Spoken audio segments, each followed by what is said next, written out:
ముఖ్యమంత్రి గారు ఏమన్నారంటే మేము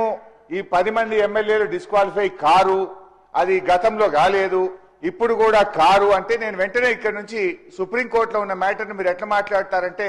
మాకు ఇమ్యూనిటీ ఉంది, మేము ఏదైనా మాట్లాడవచ్చు ఈ సభలో లోపల మాట్లాడతామన్నారు. అయితే ఐఎమ్ కోటింగ్ అధ్యక్ష, page number 1021,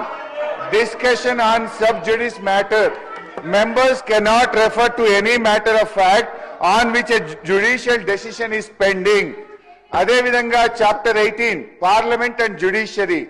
as regards the relationship between the Parliament and the Judiciary, both are under constitutional obligations not to encroach each upon others' jurisdiction. In this respect, Article 121 provides that the conduct of a judge or a Supreme Court or High Court cannot be discussed in Parliament except upon a motion for presenting to the President praying for the removal of such judge. Judge గారి removal గురించి తప్ప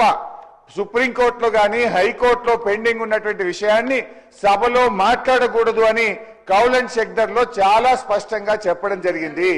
నేను అందువల్ల మీతో కోరుతున్నా, ముఖ్యమంత్రి గారు ఇవాళ సర్వోన్నత న్యాయస్థానం సుప్రీం కోర్టు యొక్క